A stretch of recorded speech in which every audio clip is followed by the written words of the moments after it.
Assalamualaikum warahmatullahi wabarakatuh. Alhamdulillah, lisan kita selalu memuji Sang Pencipta Allah atas segala nikmat yang dilimpahkan kepada kita,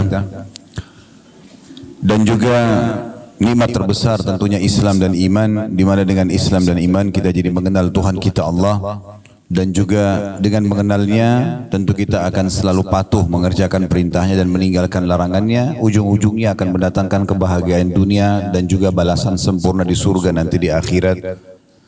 Selanjutnya kita panjatkan salam hormat kita kepada utusan Allah Nabi besar Muhammad sallallahu alaihi wa ala alihi wa sahbihi wasallam, sebagaimana Allah telah memerintahkan kita untuk mengucapkan salam hormat tersebut.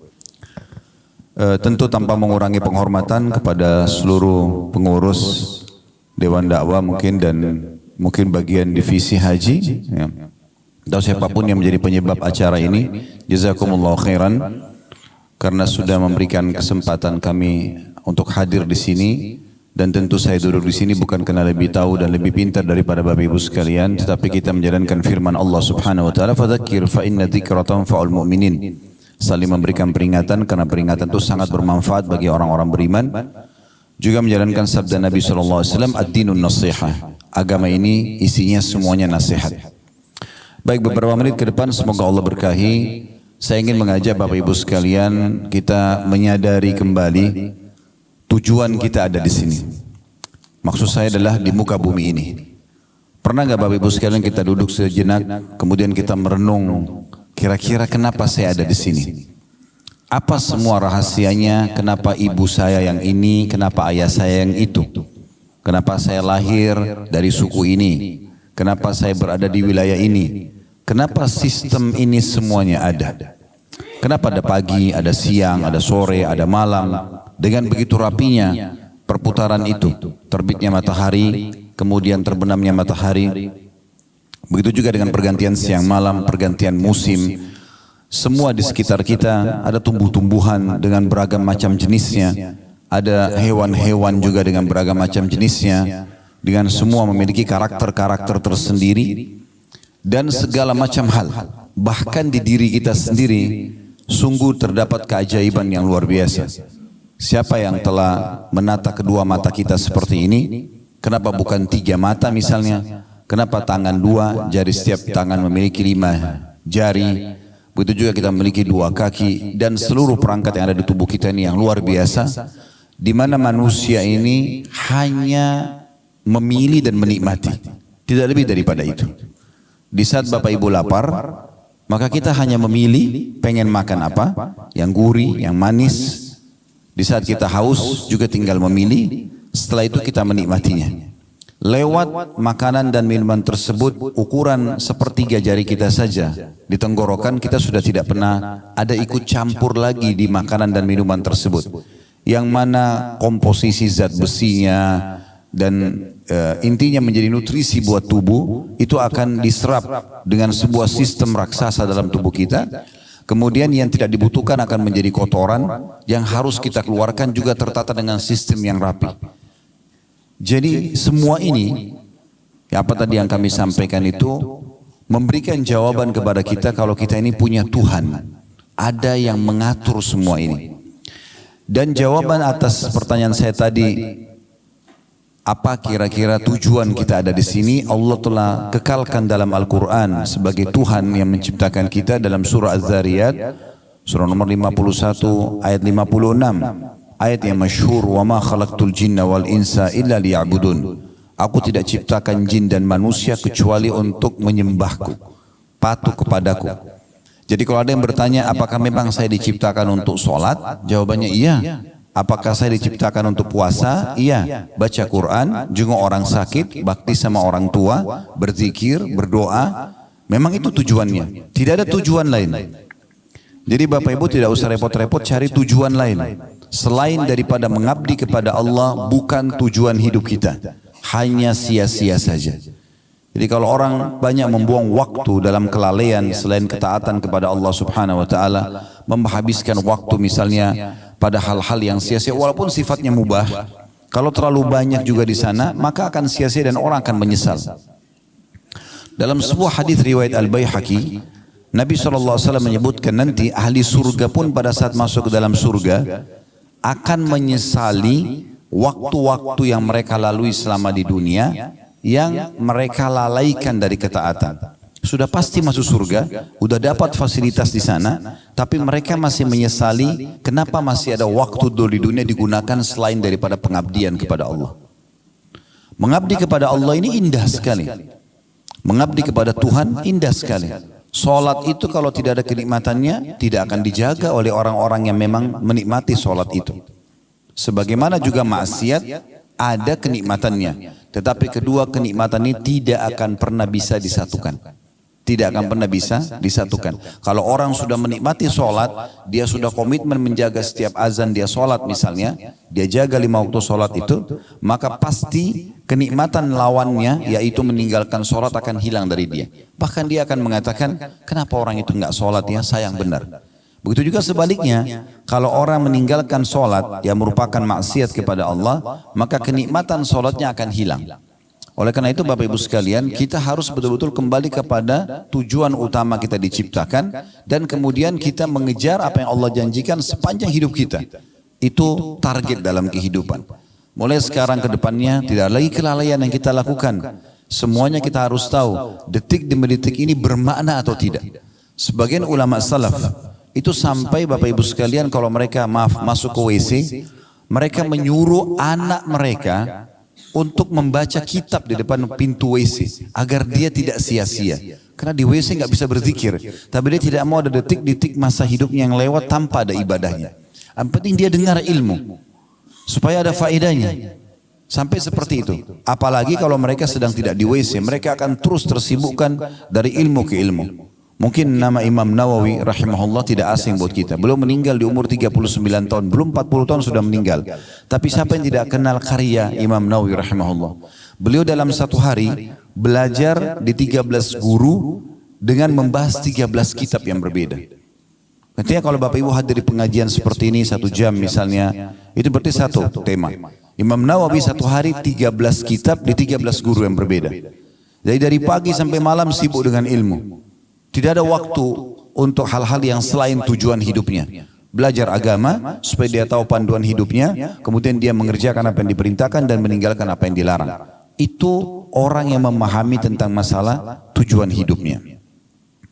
Orang yang memahami tujuan hidup ini juga akan mengetahui tentang masalah takdir, keputusan Allah Subhanahu wa taala. Karena kita sedang membahas tema pilihan Allah terbaik, maka kita tidak pasti luput membahas masalah takdir.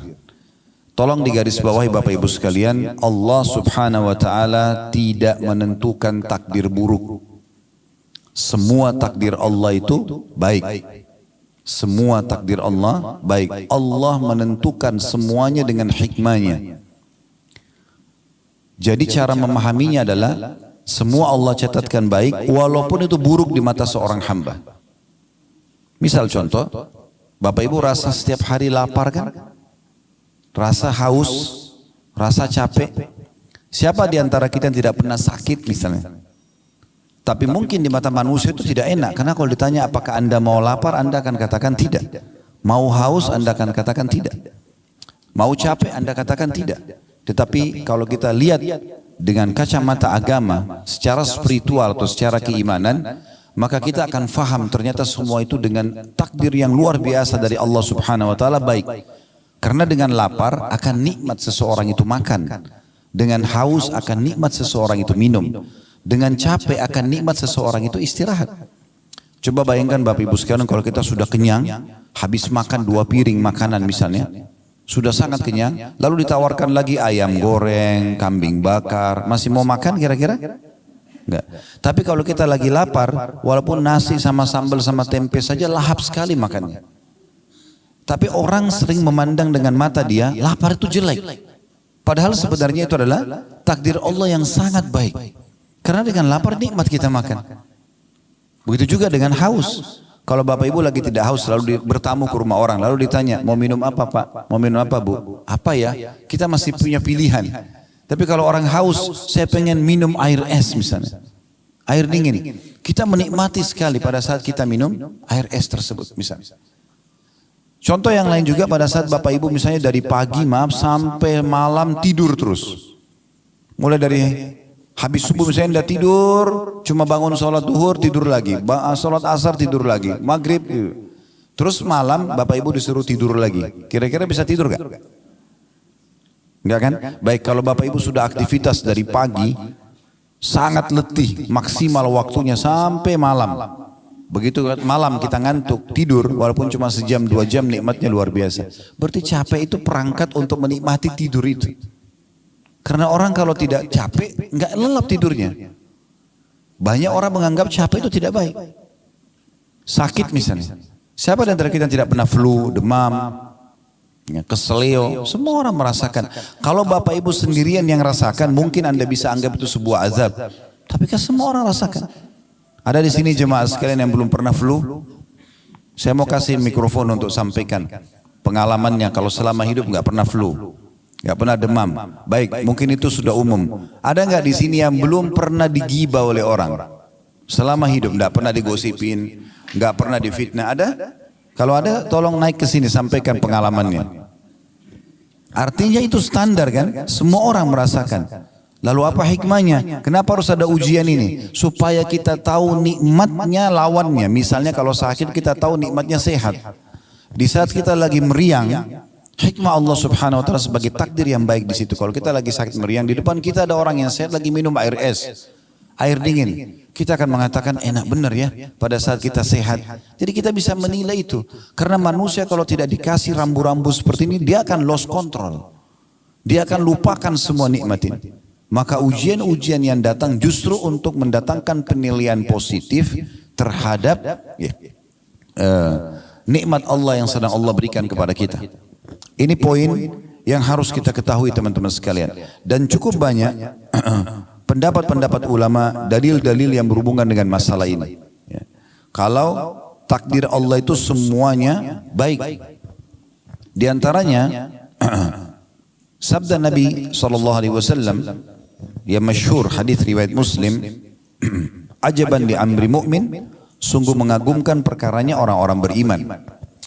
Lalu kata Nabi SAW, inna amrahu kulluhu khair, atau kulluhu khair, semua perkaranya orang mukmin itu baik. Semua dia terasakan takdirnya baik. In asabahu sarra syakar, kalau dia diberikan nikmat dia bersyukur. Wa in asabahu dharra sabar, kalau dia diberikan ujian, maka dia sabar. Wala yakunu dzalika illa lil mu'min. Dan itu tidak dimiliki kecuali oleh orang beriman. Kata ulama menanggapi hadis ini, menandakan bahwasanya baik itu sebuah nikmat yang melimpah, maka itu adalah kebaikan, takdir Allah SWT yang baik. Baik itu sebuah ujian, juga itu adalah takdir yang baik Allah Subhanahu wa taala. Tapi orang beriman yang bisa menilai ini. Bagaimana kita sekarang merasakan dan menilai kalau ujian itu adalah sebuah nikmat? Sakit, diganggu orang, segala macam. Allah Subhanahu wa taala memudahkan Bapak Ibu sekalian agar kesalahan-kesalahan yang kita lakukan ini itu memiliki banyak opsional agar bisa dibersihkan. Karena kan setiap pelanggaran akan ada hukumannya ya. Misal Bapak Ibu kerja di satu perusahaan, maka kalau orang melanggar peraturan perusahaan akan ada hukuman. Kalau mungkin biasa di perusahaan itu SP, surat peringatan 1, SP1, SP2 dan seterusnya. Nah sampai terakhir puncaknya di PHK misalnya, ada hukuman. Nah orang juga kalau melanggar hukum Allah ada hukumannya. Allah memberikan banyak kita opsi supaya hukuman yaitu tidak menimpa kita. Seperti misalnya taubat. Selain taubat datangnya ujian-ujian. Sakit, gangguan orang. Ternyata itu menyelamatkan kita dari siksaan nanti di akhirat karena perbuatan kita. Makanya Nabi SAW mengatakan dalam sebuah hadis riwayat Muslim, tidak ada yang menimpa seorang muslim dari letih, tidak ada yang menimpa seorang muslim dari letih, capek, gangguan orang, penyakit, bahkan duri yang menusuk tubuhnya kecuali jadi pengampunan dosa-dosanya. Kalau ada sesuatu yang Bapak Ibu tidak suka terjadi dalam hidup, perhatikan baik-baik. Kalau itu memang menimpa Anda dan tidak umum menimpa orang, biasanya memang disebabkan karena kesalahan kita sendiri. Ada orang sengaja balap-balap, ugal-ugalan jatuh, patah, tabrakan, lumpuh karena perbuatan dia. Nah orang banyak menilai juga ini sebagai takdir buruk, sebenarnya tidak. Bukan seperti itu. Bahkan kemahamurahan Sang Pencipta Allah ini luar biasa Bapak Ibu sekalian. Sampai-sampai Allah memberikan kita kebebasan sepenuhnya untuk memilih. Bapak Ibu pada saat mau hadir di sini tadi, kan tidak ada dalam syariat Islam harus pakai baju warna ini. Hari Senin misalnya harus pakai baju warna ini, hari Selasa harus pakai warna ini, ya harus pakai penutup kepala warna ini, tidak ada sama sekali. Yang ada disuruh pakai pakaian tutup aurat, selesai. Setelah itu bebas kita. Kan begitu.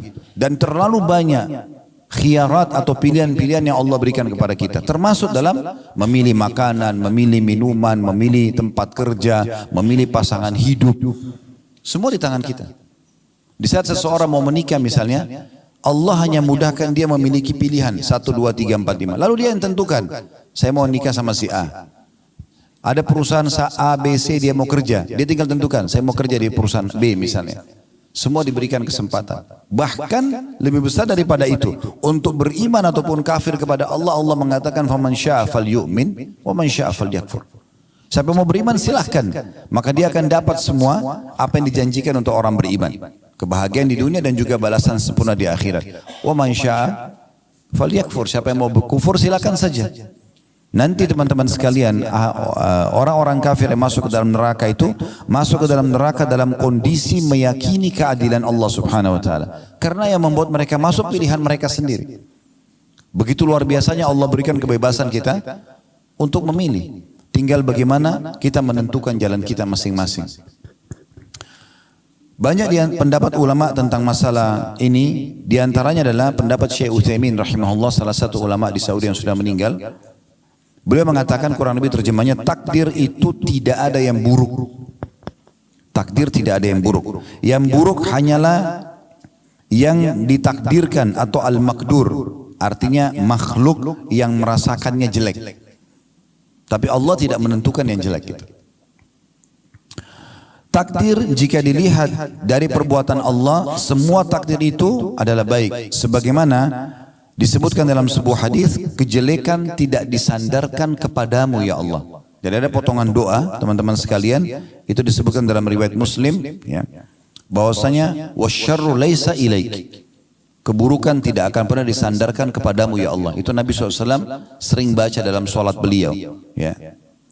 Maka kata Syekh Utsaimin rahimahullah, sebagaimana dalam potongan hadis, kejelekan tidak disandarkan kepadamu. Jadi takdir Allah itu selamanya tidak ada yang jelek. Karena ketetapan takdir itu ada karena rahmat dan hikmah Allah. Kejelekan murni hanya muncul dari pelaku kejelekan itu sendiri. Karena Allah sudah tentukan ya, misalnya ada pelanggaran akan kena hukuman ini. Nah karena dia melanggar, dia kenalah hukuman tersebut. Nah biasanya orang anggap itu adalah takdir buruk. Padahal sebenarnya bukan takdir buruk. Itu takdir baik. Bahkan seringkali Bapak Ibu sekalian, ada hal-hal yang kita anggap buruk.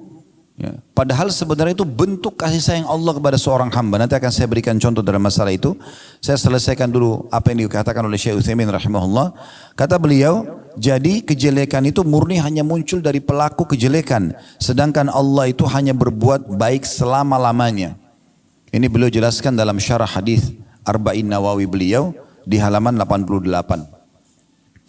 Yang saya katakan tadi contohnya Bapak Ibu sekalian adalah pelaku kriminal. Semua hamba Allah subhanahu wa ta'ala kalau ingin melakukan satu perbuatan kriminal. Kriminal ini berarti pelanggaran. Bahasa agamanya maksiat. Ya. Yang Allah sudah tentukan sebagai pelanggaran. Berzina, mencuri, membunuh, apa saja. Pasti Allah subhanahu wa ta'ala akan berikan kepada dia sinyal rasa khawatir dan takut. Di saat dia mau masuk hotel berzina misalnya, pasti ada rasa takutnya. Rasa khawatir. Dia mau mencuri begitu, dia mau membunuh begitu. Supaya dia tidak melakukannya.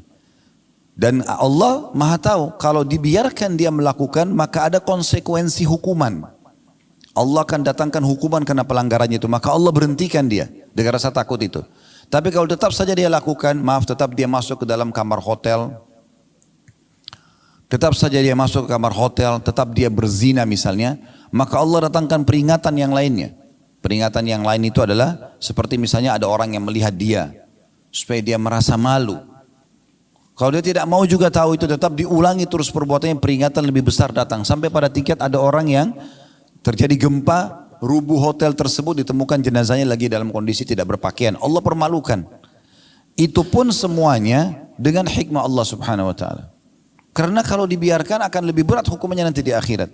Seorang pencuri misalnya, sebelum dia mencuri punya rasa takut. Allah datangkan, kalau dia berhenti maka dia akan aman. Tapi ternyata tetap aja dia mencuri. Allah datangkan sinyal yang kedua. Dilihat oleh orang lain tapi mungkin belum kepergok, belum ketangkap. Tapi sudah mulai orang tahu, oh si fulan itu pernah mencuri misalnya. Supaya dia kembali. Tetap dia mencuri maka Allah buat dia kepergok. Puncaknya adalah ditangkap oleh massa, mulai digebukin. Pada saat digebukin pun seorang maling itu sebenarnya itu bentuk kasih sayang Allah. Karena kalau tidak digebukin dia tidak mau berhenti orang ini. Maka Allah punya cara memberhentikan dia supaya dia tidak mengulanginya. Berapa banyak orang yang diuji dengan penyakit kronis, diuji dengan segala macam hal, ternyata itu ada hikmah yang sangat besar. Ada seorang anak muda di rumah sakit di Riyadh, kejadian nyata Bapak Ibu sekalian. Dia naik mobil, bawa mobil terus tabrakan, kakinya patah. Subhanallah, sudah 3 tahun di rumah sakit. Satu waktu ada seorang syekh datang.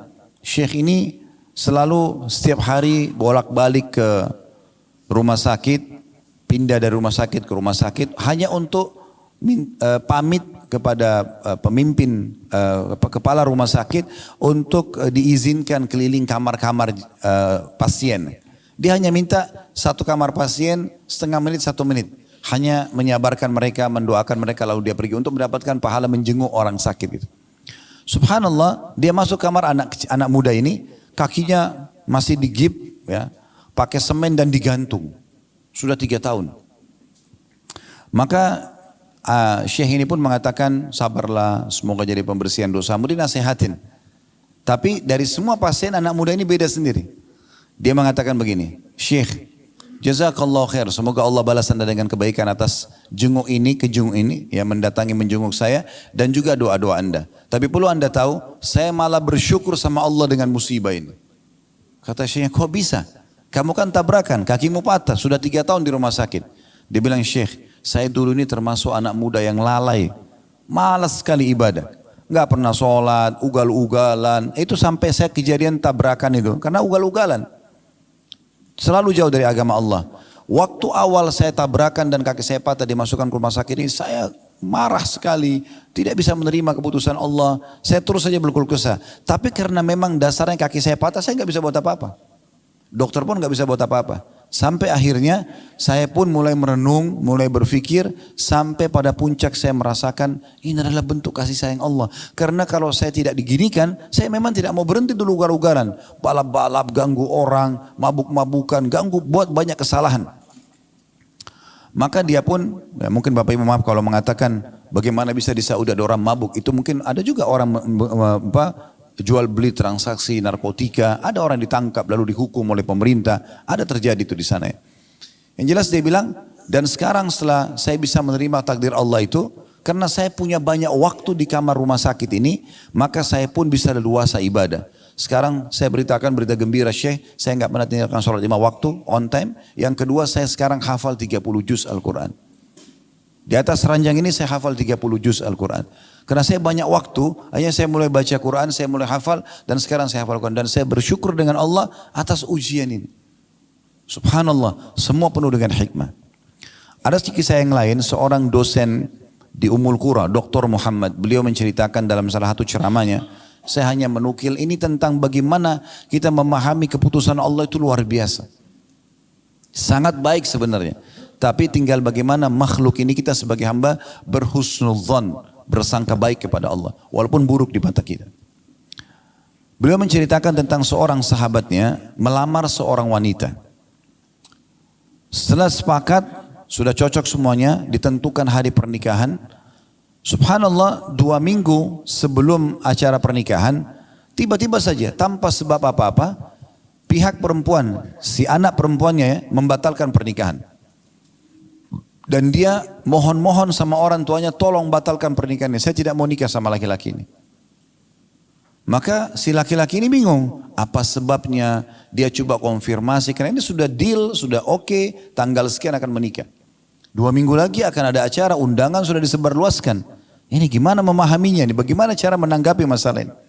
Maka dia tanya ke orang tua perempuan itu, mereka bilang kami tidak bisa buat apa-apa. Kami sudah coba ngerayu anak ini, kami sudah jelaskan tentang menjaga nama baik, kami sudah jelaskan pernikahan itu baik dalam agama, tapi tetap aja dia tidak mau. Pokoknya dia minta dibatalin. Kata Dr. Muhammad, beliau mengatakan akhirnya dibatalkan pernikahan tersebut. Dari semenjak pembatalan pernikahan dia bilang, teman saya ini terus berdoa sama Allah. Karena satu masjid sholatnya, antara azan iqamah, saya duduk di sebelahnya yang saya dengar, ya Allah kembalikan wanita ini kepada saya menyukainya, mudahkan pernikahan kami, minta semua kebaikan.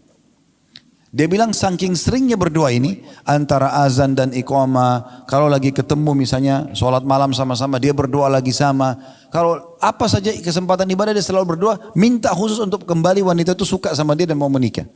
Kata Dr. Muhammad, saking saya prihatinnya sama dia sampai saya mengatakan, saya pun angkat tangan ke langit mengatakan, ya Allah mudahkan buat teman saya. Tapi subhanallah, berjalan sampai 2 pekan berturut-turut, lewatlah hari H kesepakatan pernikahan, perempuan ini dilamar oleh laki-laki lain, menikah dia. Perempuan itu menikah sama laki-laki lain. Coba bayangkan kalau kita di posisi orang ini berat sekali gitu. Karena dia sudah oke, dia sudah suka, perempuan itu suka, tiba-tiba batal tanpa sebab. Ditanya kenapa, pokoknya sudah tidak mau aja. Dan akhirnya menikah sama orang lain. Kata Dr. Muhammad, setelah menikah tentu laki-laki ini sudah batalin doanya ya.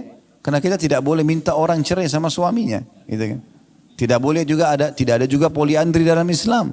Enggak boleh perempuan punya 2 suami gitu. Dia berhentikan doa. Lalu dia bilang, Dr. Muhammad yang cerita, saya baru melihat hikmah Allah subhanahu wa ta'ala, bagaimana sayangnya Allah sama teman saya ini, justru setelah wanita itu nikah sama laki-laki yang jadi suaminya sekarang. Sebulan setelah pernikahan, payudara perempuan ini, itu sebelah kanan kena kanker ganas dan harus dipotong. Ini bulan pertama pernikahan. Ya kalau kita bilang Indonesia masih bulan madu. Bulan kedua, kanker itu tumpahnya menyebar ke payudara sebelah kiri dan juga harus dipotong. Ini kisah nyata. Dan bulan ketiga, urat saraf otak bagian belakang wanita ini itu ada bermasalah sampai membuat kedua matanya buta. Dan di bulan keempat wanita itu meninggal dunia. Apa kata Dr. Muhammad? Subhanallah, kalau teman saya ini ya, menikah sama wanita tersebut, mungkin dia cuma jadi pengurusnya dan mungkin makin sakit dia karena sudah interaksi biologis, sudah jadi suaminya. Tapi Allah punya hikmah yang luar biasa menyelamatkan kita dari hal-hal yang mungkin di mata kita baik, tapi mungkin tidak baik di mata Allah Subhanahu wa taala. Allah ini Bapak Ibu sekalian lebih sayang kepada kita daripada sayangnya ibu kita kepada kita. Dalam hadis Bukhari disebutkan, pernah Nabi SAW selesai memenangkan peperangan, rupanya di tawanan musuh ada satu ibu ini masih masa menyusui. Dia kehilangan anaknya. Kemudian dia datang ke tawanan perang. Dan setiap kali dia lihat anak kecil diangkat, dibalik, dilihat mukanya bukan anaknya, diturunkan lagi. Sampai dia dapat anak dia. Begitu dia dapat anak dia, langsung dia peluk, disusuin anak itu. Di kancah peperangan, penuh debu, lagi suasananya luar biasa. Tapi karena ibu ini kehilangan anak, begitu dia dapat, dia sudah lupa semua itu. Anaknya dimasukin ke dalam bajunya, disusuin sama dia. Nabi SAW melihat itu. Lalu Nabi SAW bilang kepada para sahabat, apakah kalian lihat ibu itu? Mereka mengatakan, iya ya Rasulullah. Baik, apakah kalian mengira ibu ini akan mau melempar anaknya ke dalam api? Kalau kita bakar api ini, api unggun, kita suruh ibu itu lempar anaknya, mau nggak? Kata sahabat, tentu tidak ya Rasulullah. Tidak mungkin. Dia pasti akan terus mempertahankan anaknya selama dia mampu. Kata Nabi SAW, demi zat yang jiwaku dalam genggaman yang maksud demi Allah, sesungguhnya Tuhan kalian Allah lebih sayang kepada kalian daripada ibu itu kepada anaknya. Allah tidak ingin kita celaka. Allah tidak ingin kita masuk ke dalam neraka. Allah enggak ingin kita lapar, enggak ingin kita haus, enggak ingin kita merasa penderitaan, gitu kan? Tetapi sering kali terjadi ujian-ujian itu karena perilaku hamba itu sendiri. Dia penyebabnya. Dia melakukan pelanggaran agama yang akhirnya memang Allah sudah tentukan sebagai takdir, keputusannya akan kena hukuman ini misalnya. Seperti itu. Jadi kita tinggal berhusnudzon dengan Allah Subhanahu wa taala. Kapan kita sudah berbuat baik, kita pertahankan. Kapan kita berbuat yang salah, kita segera bertaubat. Orang yang segera kembali ke Allah Subhanahu wa taala, maka secara otomatis ya, dia akan mendapatkan yang terbaik dari Allah Subhanahu wa taala. Ada juga satu kisah yang lain. Ini kebetulan kisah nyata. Seorang wanita pernah berteman sama istri saya. Berjalan rumah tangga si teman istri saya ini, kalau tidak salah 15 tahun. Mereka nggak punya anak. Entah kenapa subhanallah, si laki-laki si suaminya ini orang baik, suka bekerja dia bekerja di tempat yang benar, juga dia sebagai suami yang ideal. Tapi tiba-tiba istrinya ini berkenalan sama laki-laki lain, ya. Kemudian dia, bahasa sekarang orang pacaran, selingkuh. Setelah itu dia paksa suaminya untuk menceraikan dia. Yang terjadi adalah si suami ini karena sudah 15 tahun berumah tangga, dia juga nggak punya salah. Kemudian tiba-tiba dia bilang, ada salah apa sama saya ini? Saya tahu karena kebetulan istrinya adalah sahabat istri, teman istri saya gitu. Kemudian dia bilang, ada apa dengan saya? Apa salahnya? Terus saja dia coba ya mengorek, tapi tetap istri bilang tidak mau. Intinya cerailah akhirnya, ya, dan itu sangat menyakitkan bagi si laki-laki ini. Kemudian perempuan itu nikah sama selingkuhannya. Kisah nyata ini. Ini kebetulan kami tahu betul kisahnya. Dan alhamdulillah ini bukan ghibah karena kita tidak menyebutkan nama. Ya. Maka setelah berjalan waktu, mungkin setelah kejadian itu sekitar 5-6 tahun. Ya, kejadian itu, saya ada tablik akbar di Makassar. Setelah selesai tablik akbar bubar, ada orang dari jauh salam sama saya. Assalamualaikum. Saya kurang kenal gitu. Karena performanya sudah berubah. Ya. Lebih agamis lah gitu ya. Pakaiannya segala macam penampilannya. Kemudian setelah dekat baru dia sebut namanya. Saya si Fulan. Ustaz masih ingat. Oh ternyata ini adalah suaminya perempuan itu. Yang 6 tahun lalu atau 5 tahun lalu ditinggal sama istrinya. Istrinya selingkuh terus nikah sama selingkuhannya. Kalau setelah itu saya putus kontak gitu. 6 tahun kemudian 5-6 tahun kemudian saya ketemu, ternyata dia orang ini dan hadir di tablik akbar kami. Terus saya karena merasa prihatin, saya masih ingat kasus dia, lalu saya tanya, maaf. Jadi setelah tanya kabar segala macam, lalu bagaimana kejadiannya? Oh alhamdulillah dia bilang. Orang ini bilang, suami tadi si perempuan yang selingkuh itu. Alhamdulillah. Kenapa alhamdulillah? Alhamdulillah setelah saya ditinggalkan dulu memang saya sempat terpukul. Karena istri saya meninggalkan saya apalagi nikah sama laki-laki lain. Tapi setelah itu saya sempat vakum tuh berapa bulan, berapa waktu gitu saya tidak tahu harus buat apa. Sampai akhirnya saya bangkit kembali, saya sangka baik sama Allah. Saya menikah, sekarang saya diberikan oleh Allah istri yang salehah. Dan Allah karunia sekarang saya anak atau 2 atau 3 dia bilang. Dulunya dia nikah 15 tahun gak punya anak. Istrinya juga jauh dari agama, tidak berhijab segala macam. Sekarang Allah kasih gantinya wanita soleha, punya anak dan dia sangat bahagia. Subhanallah. Kata Nabi SAW apa? Innamas sadmatu fil ula. Sebenarnya pukulan yang dirasakan dari ujian itu hanya di awal saja. Setelahnya itu sudah jadi biasa sebenarnya. Tinggal bagaimana kita harus memahami poin penting Bapak Ibu sekalian. Memang dalam kehidupan kita di muka bumi ini ada 2 sayap kita. Kalau saya bahasakan sayap supaya mudah difahami. Sayap yang pertama supaya berimbang. Tapi ini dua-duanya harus berimbang kiri kanan ya. Itu adalah syukur di saat nikmat ada. Sayap kedua sabar di saat ujian ada.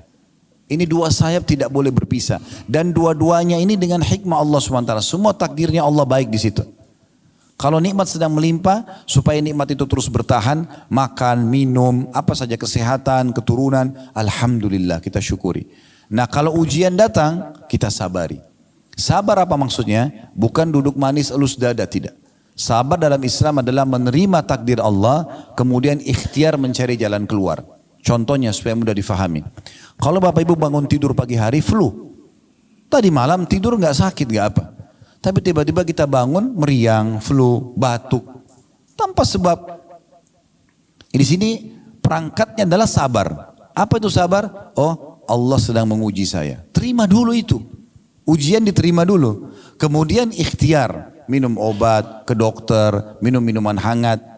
Karena ini pasti akan datang dalam ujian kehidupan kita nih. Kenapa tadi saya sudah sebutkan hikmahnya? Di antara hikmah ujian adalah supaya kita bisa menilai besarnya nikmat, kenikmatan gitu.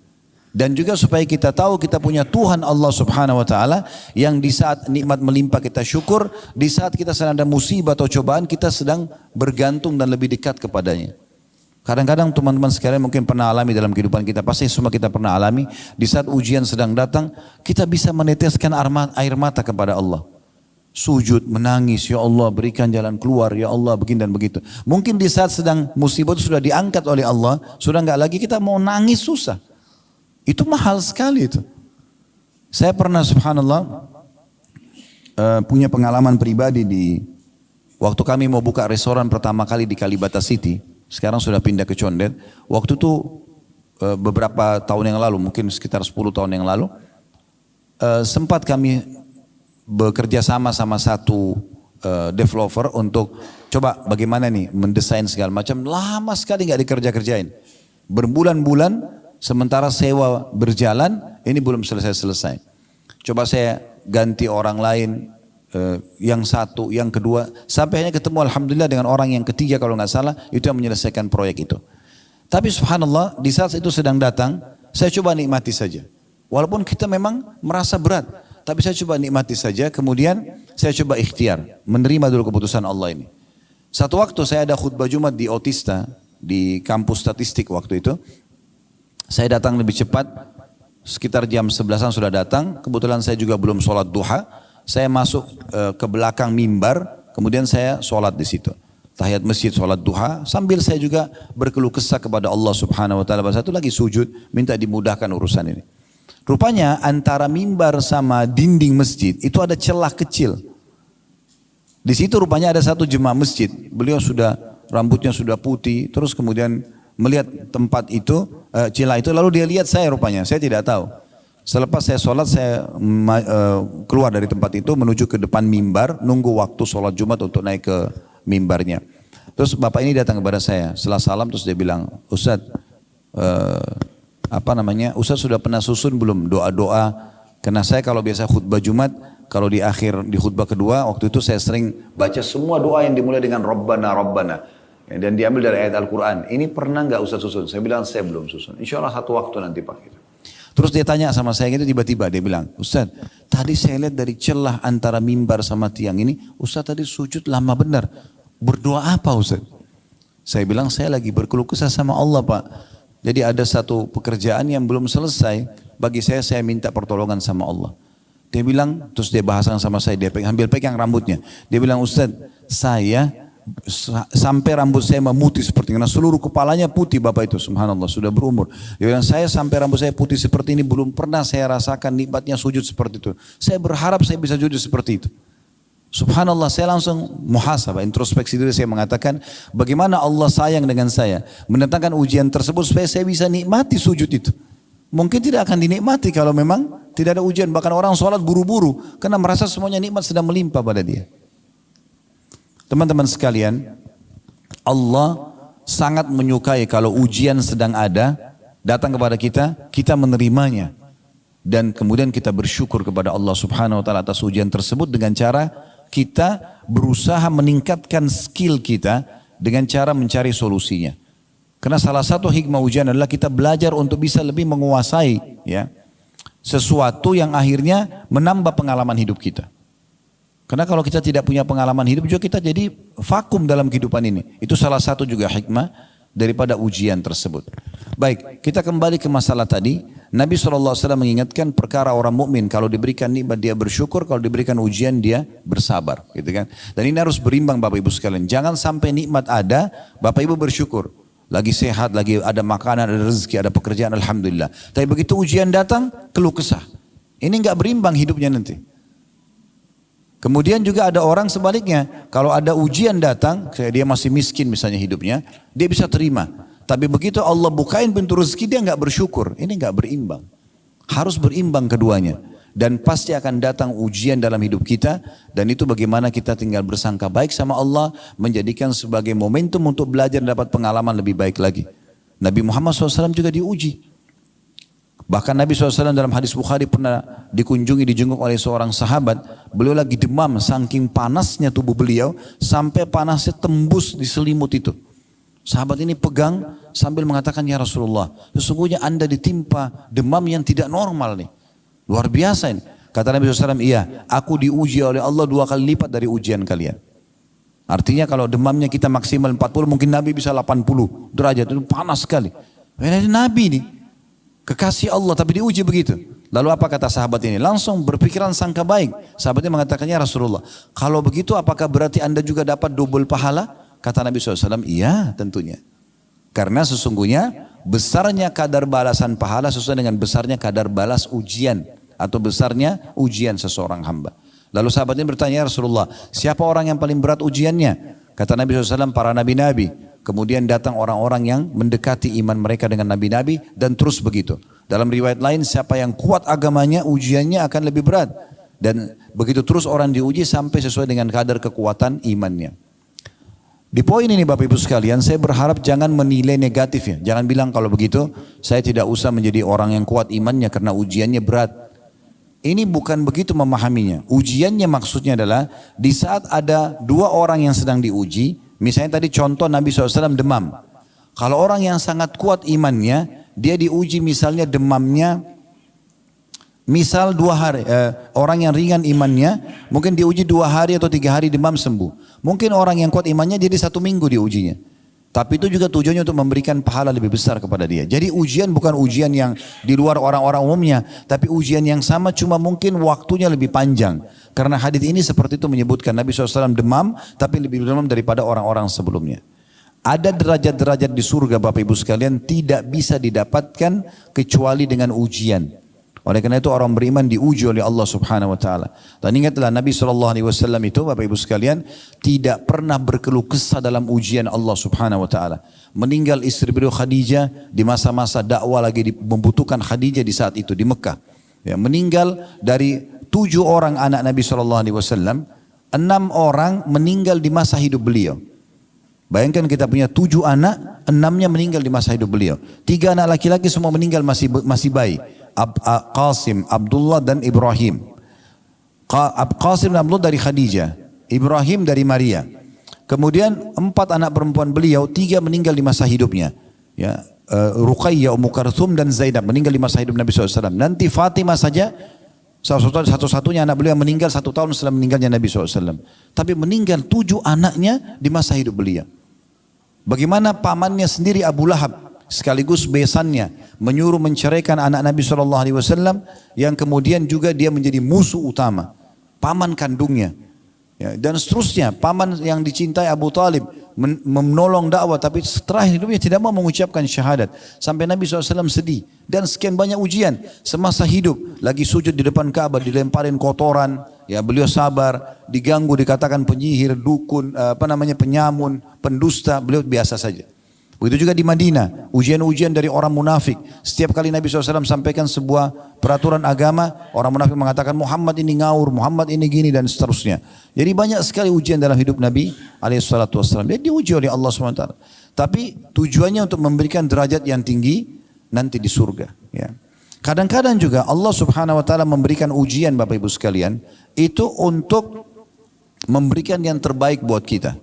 Seperti contohnya, ada sebuah hadis, ya, kata Nabi SAW, Allah berfirman kepada para malaikatnya, mengatakan, luaskanlah, lapangkanlah rezeki hambaku si fulan, karena dia kalau diluaskan dia bersyukur. Tahanlah, ya, batasilah rezeki hambaku si fulan, yang lain lagi, karena kalau kau bukakan rezekinya maka dia akan kufur.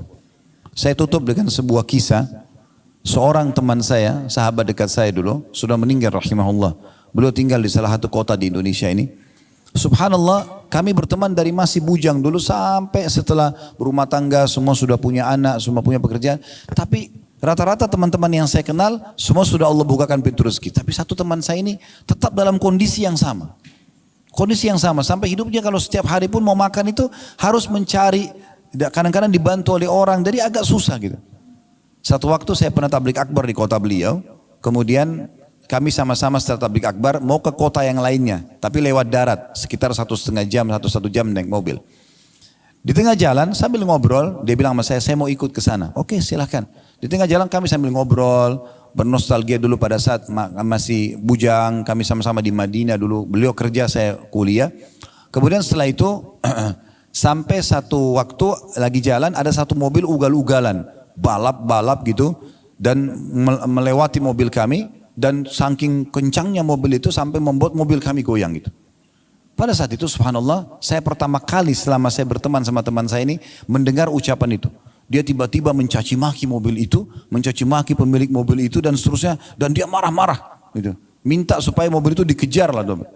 Terus saya lihat, saya balik ke belakang, kebetulan saya duduk sama supir di depan, dia di belakang, lalu saya mengatakan, akhi, sebentar, tenangkan diri antum. Orang ini sedang berbuat sesuatu yang jahil.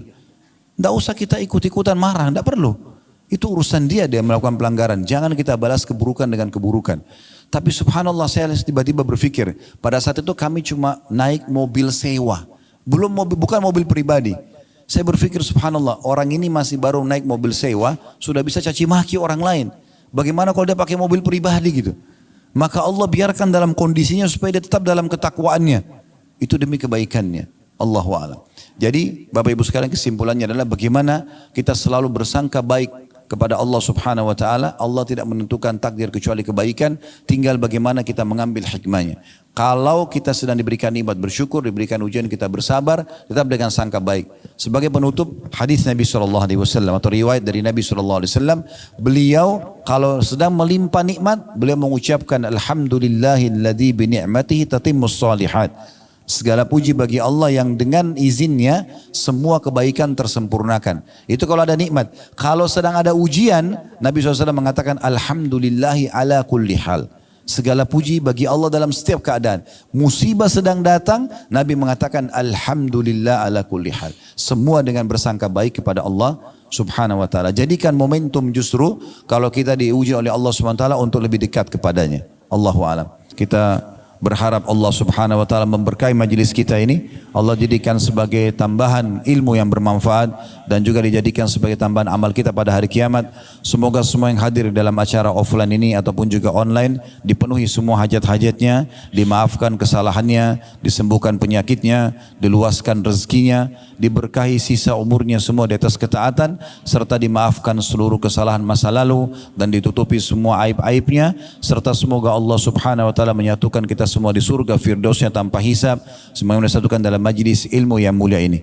Baik, kalau ada benar pasti dari Allah, kalau ada salah dari saya mohon dimaafkan. Subhanakallahumma bihamdika asyhadu an la ilaha illa anta astaghfiruka wa atubu ilaik. Wassalamualaikum warahmatullahi wabarakatuh.